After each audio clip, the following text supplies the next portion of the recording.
Mais tout d'abord, c'est Arnaud Péricard qui est avec moi. Bonjour monsieur. Bonjour Clélie. Merci, soyez le bienvenu. Vous êtes porte-parole du parti Horizon, maire réélu de Saint-Germain-en-Laye. On va commencer bien sûr sur les prix à la pompe, avec le gouvernement qui a proposé un projet d'encadrer les marges des distributeurs. Alors la réaction des distributeurs, elle ne s'est pas fait attendre, ça a été direct, ça a été un non tonitruant, on va y revenir. Mais écoutez tout d'abord Maud Bréjon, porte-parole du gouvernement, ministre déléguée à l'énergie, qui persiste, signe la stratégie du gouvernement sur le carburant. Elle prenait tout à l'heure la parole, c'était lors du compte-rendu du Conseil des ministres.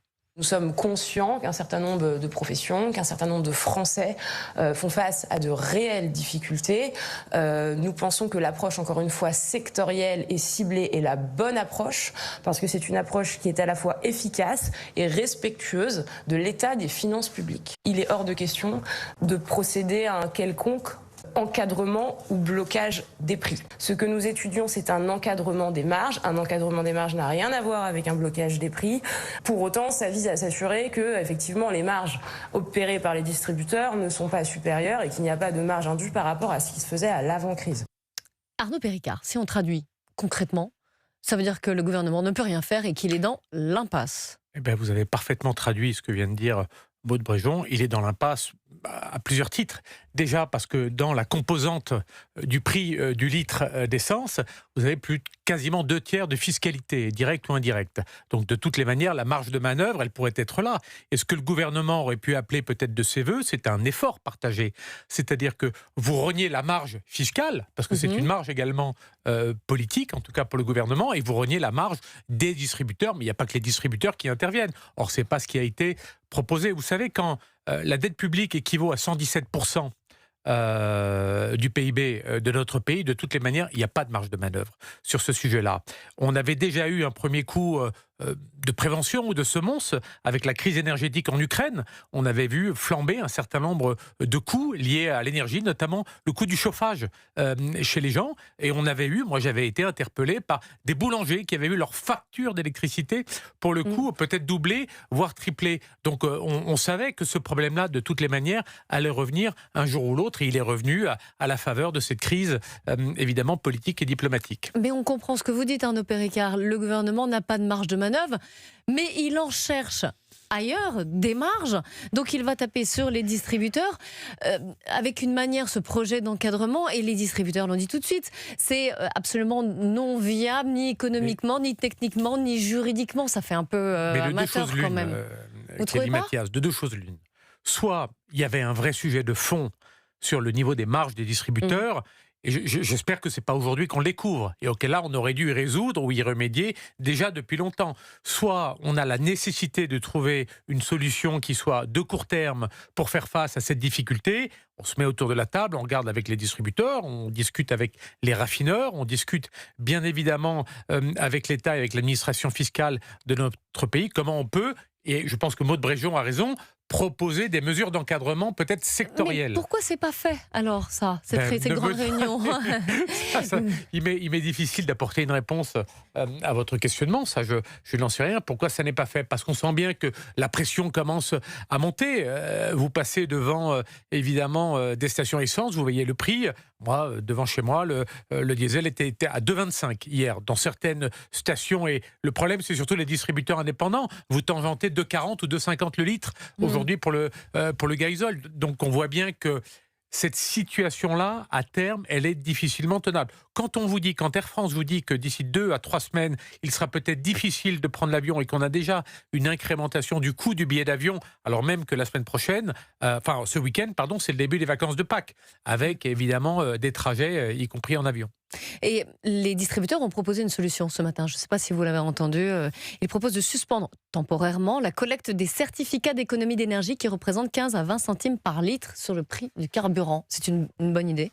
Alors, il faudrait regarder. Qu'est-ce que c'est déjà ? Il faut expliquer ce que c'est qu'un CE. Un CE, c'est quand vous êtes dans une mesure de décarbonation, vous êtes crédité de certificats et vous pouvez les revendre, les monétiser. Il y a un marché secondaire du CE. Moi-même, en tant que collectivité locale, j'ai des CE et je peux après les revendre ou cofinancer un certain nombre d'investissements liés à la décarbonation. Je ne connais pas les contours de cette mesure. Je ne vois pas tout à fait le lien et je ne vois pas à quel titre peut-être les distributeurs sont concernés par les CE, parce que pour moi, à mon avis, ils n'en bénéficient pas. C'est eux qui ont proposé, c'est Thierry Cotillard même. Oui, il va certainement proposer d'autres choses. Mais je pense que la solution, c'est pas de faire les gros yeux et de dire, voilà, c'est aux distributeurs quelque part d'assumer ce différentiel de prix aujourd'hui, surtout quand le prix est régulé à hauteur des 2/3 par de la fiscalité.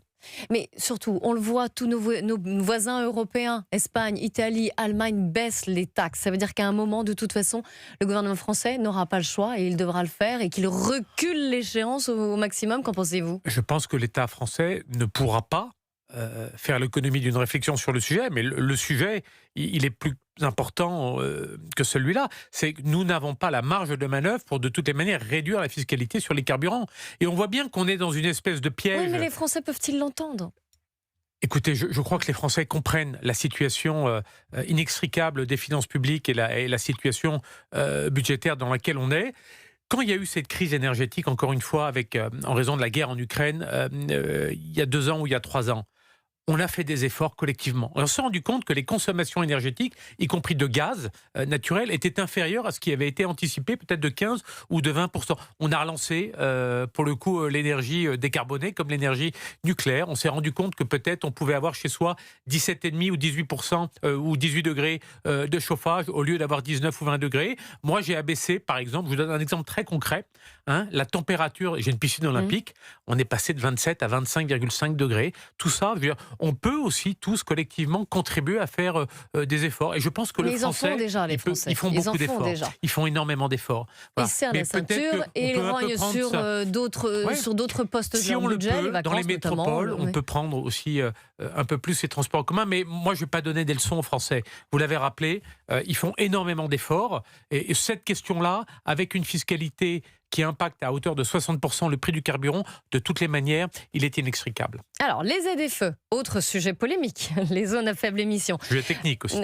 Technique aussi, également. Arnaud Péricard, vous êtes porte-parole du Parti Horizon. Le Parti Horizon, il est pour ou il est contre les ZFE ? Non, je vous dis ça parce que quand on regarde ce qui s'est passé hier, le vote des ZFE, dans votre parti, 16 pour 5 contre, une abstention, 13 députés absents. Alors ? Il est majoritairement contre. Il est majoritairement contre. Pourquoi ? Contre les ZFE, non ? Oui, non, en tout cas contre la manière dont la prescription... C'est quoi la ZFE ? Ce sont des zones de faible émission, simplement. On régule la possibilité de circuler dans un certain nombre de quartiers ou de zones.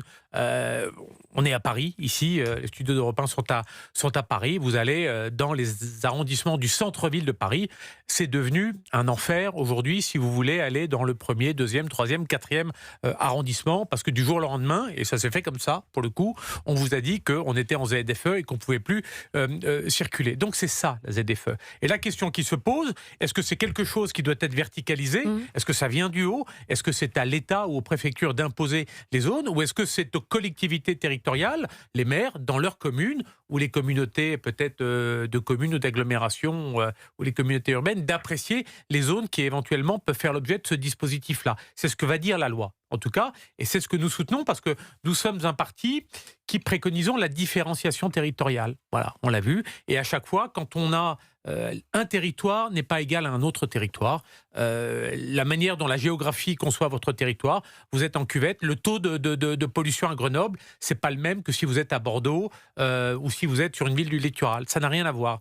Donc je pense que cette appréciation de la ZFE ou de la mise en place de la ZFE, elle doit se faire dans une logique de différenciation et au cas par cas. C'est ce que dit la loi et moi je suis assez favorable à ça. Mais les opposants disent que la loi doit s'appliquer et doit être la même pour tous. Il n'y a pas de raison que dans une ville il y en ait, il y en a d'autres villes il n'y a pas. D'accord, ça j'entends, mais on est dans un pays où on a trop souffert de la verticalité. Voilà, l'horizontalité, en référence peut-être au mouvement politique que je représente aujourd'hui, l'horizon. Voilà, l'horizontalité c'est bien aussi. Je vous propose d'écouter Laurent Jaoul, maire de Saint-Bray dans l'Hérault, cofondateur du mouvement Les Gueux, vous savez, sur la suppression des ZFE. Il était sur Europe 1 ce matin. Les ZFE, elles seront enterrées définitivement prochainement. J'ai été le premier en effet à alerter mes collègues maires. Quand j'ai reçu une délibération de la métropole de Montpellier, j'ai sorti la calculette et je me suis aperçu que sur la commune de Saint-Brès c'est 3500 habitants, il y avait 900 véhicules qui ne pouvaient plus circuler sur la métropole. Ensuite, je me suis projeté à l'horizon de 2028 et je me suis aperçu que, puisque les critères 2 allaient être englobés, nous passerions à 1600 véhicules. 1600 véhicules sur une commune de 3500 habitants. Ça veut dire que j'ai la moitié de mes administrés, plus de la moitié, 60% très exactement, qui ne pouvaient plus circuler. Arnaud Péricard, on le sait, c'est une mesure qui était très impopulaire et notamment qui souligne cette division de la France entre la France des villes, la France urbaine, la France des vélos et la France des campagnes et des voitures. Est-ce que là, entre tout ce qu'il y a eu, c'est-à-dire ces ZFE, les prix de carburant, le 1er mai aussi, est-ce que vous ne craignez pas que là, la colère monte énormément dans le pays et qu'il y ait un retour des Gilets jaunes, qui se rappelleront peut-être pas les Gilets jaunes, mais ce mouvement-là? Vous savez, le propre des mouvements, déjà, vous avez raison, mais sur toute la gestion de ces sujets, déjà, il ne faut pas faire le malin. Voilà, il faut avoir une approche, je pense, de terrain, une approche qui est pragmatique. On n'est jamais à l'abri d'un mouvement et des mouvements qui se comprennent et qui peuvent être justifiés. Vous avez parlé des gilets jaunes. Moi, je me souviens des bonnets rouges. En Bretagne, vous vous rappelez, contre les portiques de détection des vitesses, personne n'avait vu arriver ce mouvement qui avait pris de l'ampleur. Donc il faut traiter ces sujets-là avec sérieux, sans faire le malin et sans décréter quelque part, avoir des prescriptions. Et aujourd'hui... Mais justement, ce qui s'est passé à l'Assemblée nationale, déjà c'est incompréhensible quand on ne suit pas heure par heure ce qui se passe dans l'hémicycle, à la fois sur le 1er mai, mais à la fois sur le ZFE aussi. C'est extrêmement complexe. Ça fait longtemps. Moi, je suis ravi de ce dispositif-là. Je suis ravi. On a aussi une petite difficulté, c'est que certains parlementaires, c'est le cas chez nous quand même, sont assez conscients de ce que peuvent vivre un certain nombre de leur territoire. Certains ont été élus locaux, certains ont été maires. Avant, c'est pas le cas de tout le monde. Vous l'avez accueilli ici, Laurent Marcangeli, il a été maire d'Ajaccio avant d'être parlementaire.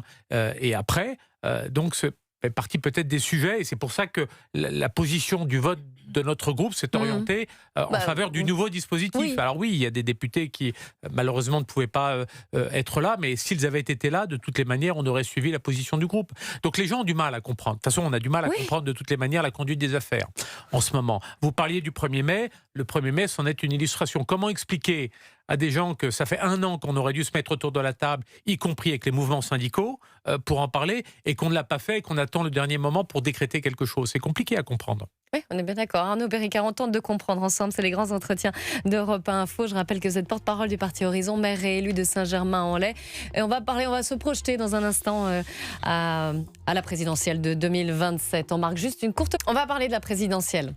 Ça occupe beaucoup les esprits, visiblement, des politiques. On est à 1 an. Je ne suis pas sûre que ça occupe beaucoup les esprits des Français, en revanche. Je suis en ligne avec ça. C'est ce que Édouard Philippe, d'ailleurs, ce qu'il vous disait, son interview dans le Télégramme de Brest d'aujourd'hui, parce qu'il est dans le Finistère aujourd'hui et demain. C'est exactement sa ligne, et je pense que je suis complètement en accord avec ça. Je pense qu'on sort d'une séquence d'élections municipales. Je pense que l'élection présidentielle accapare la pensée d'un certain nombre, mais d'un petit nombre. Et je pense que les Français, ils sont dans autre chose. Ils sont dans le carburant, effectivement. Ils ont envie de se déplacer sans y laisser quelque part leur budget mensuel. Ils ont peut-être envie, pour ceux qui le peuvent, de partir en vacances pour Pâques. Vous l'avez rappelé tout à l'heure. Donc cette question-là, elle se posera évidemment, puisqu'elle se posera d'ici 1 an. Ça sera le temps du vote. Et d'ici là, on a encore beaucoup de temps pour avancer sur le sujet de la présidentielle. Eh bien justement, quand même, avançons et les choses avancent. Il y a les formations des candidats Horizon, de Renaissance, Modem, UDI qui se réunissent. À présent, il y a une initiative qui a été faite pour essayer de se concerter, c'est ça l'objectif? Essayer de quoi? De trouver un candidat? Non, mais ça fait... Alors, c'est pas tout à fait ça. C'est bien ce qui me semblait. Non, mais ça fait longtemps qu'on se parle. Ça fait longtemps qu'on se parle. Oui, c'est pas nouveau. Donc, quelle est la nouveauté là, de cette concertation? Nous-mêmes, moi, je parle régulièrement avec Othman Nasrou, qui est secrétaire général de LR, très régulièrement, avec mes homologues d'En Marche, avec Hervé Marseille. Et au niveau des présidents de parti ou des secrétaires généraux, c'est ce que nous faisons aussi. Et ça fait déjà depuis des mois et des mois que c'est le cas. Donc, il n'y a rien de nouveau. Pourquoi cette communication sur cette réunion, sur cette concertation? Je ne sais pas. Ah bon, en tant que porte-parole d'Horizon, vous ne pouvez pas nous le dire? Peut-être que quelqu'un avait intérêt à peut-être mettre un petit peu plus l'emphase sur le fait que nous parlions, mais on se parle déjà. On se parle toutes les semaines. On a des sujets à voir. Mais est-ce que vous parlez de la présidentielle ? Vous parlez des sujets, d'accord, mais est-ce que vous parlez des présidentielles et peut-être d'un programme ? Non. Non, pas encore. Non, honnêtement, personne alors, ne parle de programme. on se réunit pour... là, c'était une réunion pour... déjà, je pense que c'est toujours intéressant de se parler quand on a aussi des valeurs en commun. Mais on parle de tout. Vous savez, la politique, on peut parler de plein de sujets. Je ne suis pas sûr que tout soit toujours honnêtement efficace.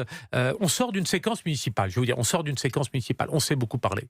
On s'est beaucoup parlé parce que sur nos territoires, quelles sont les approches ? On a eu des divergences, mais on a aussi eu des points de convergence sur un certain nombre de territoires et de villes. On s'est parlé tous les jours.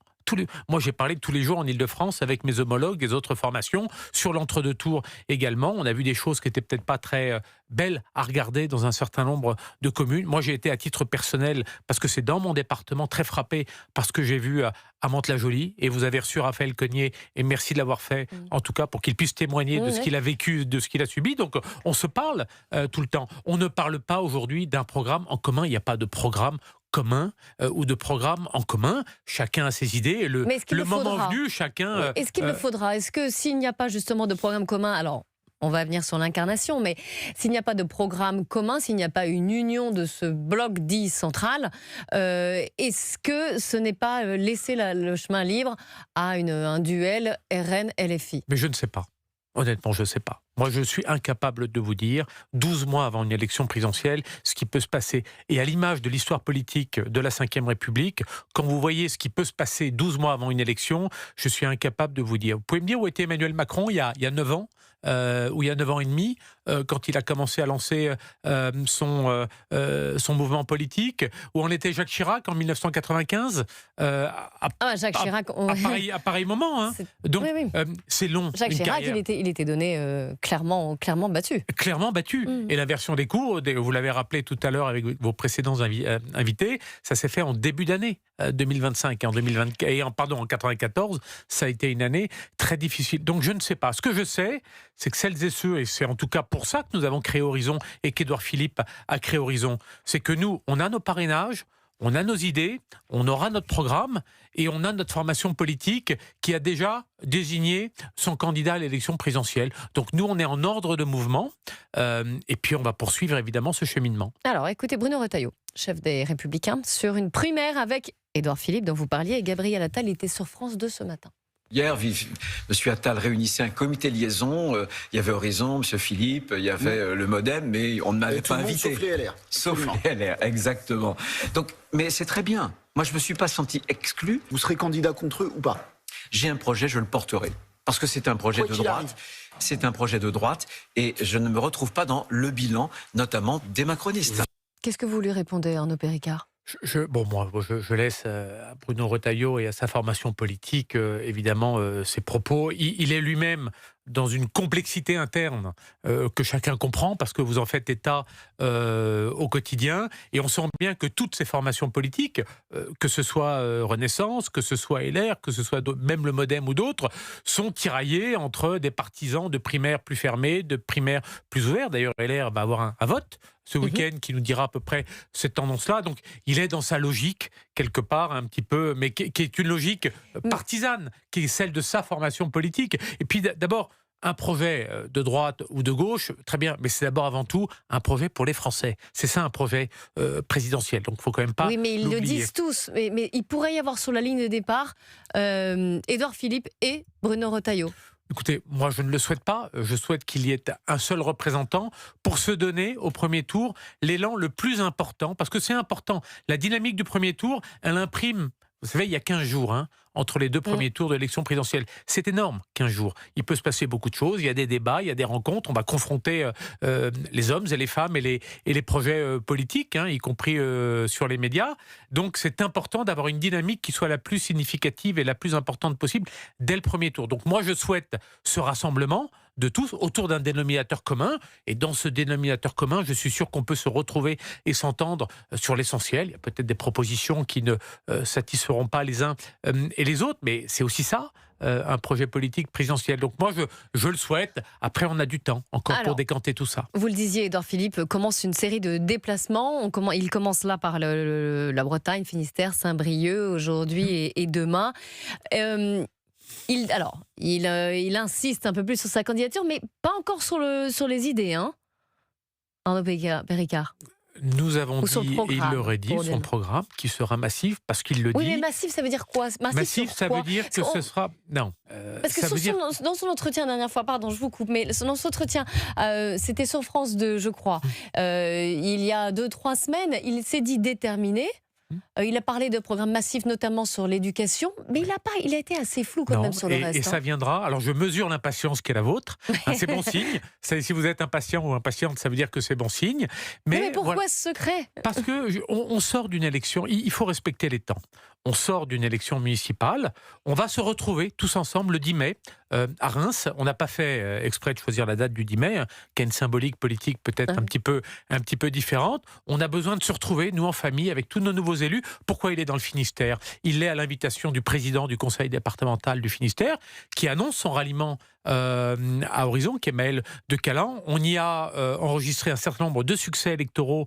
Et puis, il va demain aller voir les pêcheurs du Guilvinec. Voilà, on parlait tout à l'heure des problématiques que subissent ces agriculteurs ou d'autres. Bon, ça fera partie des populations qu'il ira voir demain matin. Écoutez, François-Olivier Gisbert, journaliste et écrivain qui a vivement critiqué Édouard Philippe sur CNews et Europe 1 au micro de Laurence Ferrari. C'est une blague, Édouard Philippe. Ah, c'est une blague, Bien sûr, carrément. bien sûr. Mais non, mais c'est-à-dire, moi, Pourquoi j'ai traité un jour d'ectoplasme, mais parce que c'est quelqu'un, il faut bien voir la politique qu'il a faite. Un jour, quand il sera confronté, par exemple, dans les débats, mais pourquoi il a arrêté le nucléaire? Je comprends pas. Il était avec Macron.